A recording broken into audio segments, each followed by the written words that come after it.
عذاب کا وقت خدا کسی پر نہ لائے، آمین۔ وہ وقت کہ جب مسلسل سفر ہو رہا ہو اور فاصلے نہ کٹتے ہوں تو عذاب قریب ہوتا ہے۔ ایسا وقت کہ انسان پر بغیر قصور اور بغیر کسی جرم کے مصیبتیں نازل ہوں تو وہ فریاد تک نہ کر سکے، عذاب کا وقت ہے۔ عذاب اس وقت کو بھی کہتے ہیں کہ مبلغ تبلیغ کرے اور سامعین مذاق اڑائیں، جب محسن کشی وبا کی شکل اختیار کر لے، عذاب ہے۔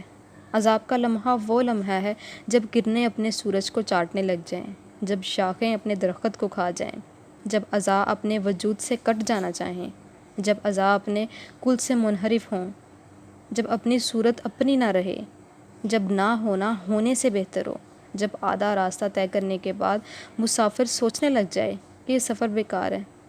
عذاب ہی عذاب ہے اس مسافر کے لیے جس کے لیے اپنے سفر میں کوئی دلچسپی باقی نہ رہے، آگے جانے کی خواہش نہ رہے اور لوٹ جانا ناممکن ہو۔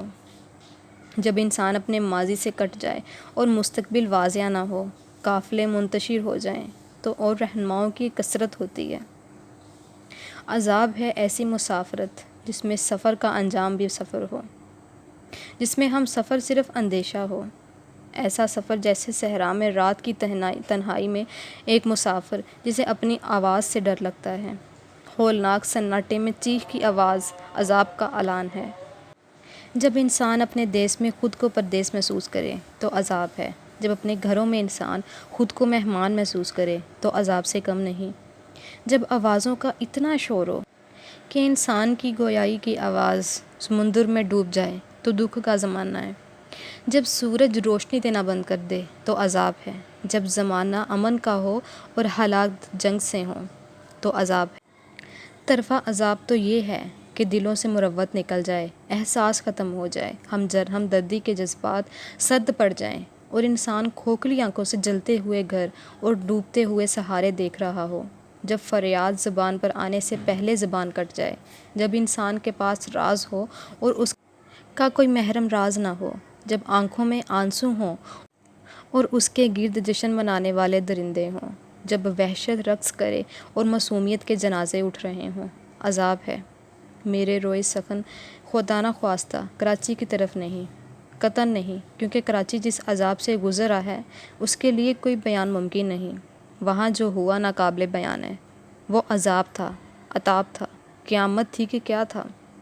اتنے مہذب زمانے میں، اتنے بڑے شہر میں اتنے غیر مہذب واقعات۔ جس نے سنا اسے اپنی سماعت عذاب لگی، جس نے دیکھا اسے اپنی بصارت عذاب نظر آئی۔ ایسے واقعات سننے سے بہتر تھا کہ ہم بہرے ہو جاتے، ایسے واقعات دیکھنے سے بہتر تھا کہ ہم اندھے ہو جاتے۔ اشرف المخلوقات میں درندگی عذاب کی نوعیت ہے۔ کس نے کیسے یہ سانحہ لکھا، اس سے بحث ہمارا کام نہیں۔ ہم یہ دیکھتے ہیں کہ ہماری تاریخ کا تازہ خم کراچی کا سانحہ ہے۔ اس سانحہ سے ہزاروں سانحے یاد آ سکتے ہیں۔ یہ زخم پرانے زخموں کو ہرا کر سکتا ہے۔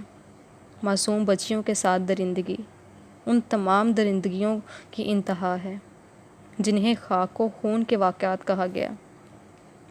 عذاب یہ نہیں کہ کیا ہوا، عذاب تو یہ ہے کہ اس واقعہ کے پیچھے کیا ہے اور اس سے آگے کیا ہوگا۔ طوفان گزر جائے تو بھلا، اگر طوفان رک جائے تو خطرہ موجود ہے، اگر بجھ جائے تو اچھا، وگرنہ دبی ہوئی آگ زیادہ خطرناک ہو سکتی ہے۔ کہیں نہ کہیں کچھ نہ کچھ ہے۔ ہم پہلے بھی حادثے سے گزر رہے ہیں، بازو کٹ چکا، اب حادثہ کیا چاہتے ہیں ہم سے؟ کیا ہمیں مایوسی کے حوالے کیا جا چکا ہے؟ کیا ہم پر وبائیں نازل ہوئے؟ کیا ہم پر توبہ کے دروازے بند ہو چکے ہیں؟ کیا ہم سے دعائیں چھن چکی ہیں؟ کیا ہم بھول گئے ہیں کہ ہمارے دروازوں پر بیرونی خطرات بھی دستک دے رہے ہیں؟ کیا اندرونی انتشار بھی بیرونی خطرے کا شاخسانہ ہے؟ کیا کشتی اور کنارے میں ہمیشہ کے لیے جدائی پیدا ہو چکی ہے؟ کیا ہم ایک ظالم قوم ہیں؟ کیا ہم بے حس ہیں؟ کیا ہم بے بس ہیں؟ کیا ہماری آنکھوں پر پٹی بندھی ہے؟ کیا ہم آنے والی نسلوں کو جواب دہ نہیں ہوں گے؟ کیا ہم پر کوئی اور یوم حساب نہ آئے گا؟ کیا ہمارا حساب عذاب کے علاوہ کچھ نہیں؟ کیا ہم نشے میں ہیں؟ غفلت کا نشہ، بے حسی کا نشہ، اپنی خود غرضی کا نشہ۔ کیا ہم سے ہمارا مستقبل ناراض ہے؟ کیا ہم سے ہمارا ماضی کٹ چکا ہے؟ کیا ہم ناقابل اصلاح ہو چکے ہیں؟ کیا اس کی رحمت نے ہمیں چھوڑ دیا ہے؟ ہم کیوں عذاب میں ہیں؟ اے مالک، ہمیں ہمارے اعمال کی زد سے بچا، ہمیں ایک دوسرے کے حوالے نہ کر، ہمیں اپنی رحمت اور اپنے فضل کے حوالے رکھ۔ کیا یہ ممکن نہیں کہ جس قوم سے خطا ہو جائے اس پر تیری عطا ہو جائے؟ ہو تو سکتا ہے، تو اگر چاہے تو رات سے دن پیدا ہو، مردہ سے زندہ پیدا ہو، خزاؤں سے بہار پیدا ہو، نفرت سے محبت پیدا ہو۔ تو چاہے تو مدم روشن ہو جائے۔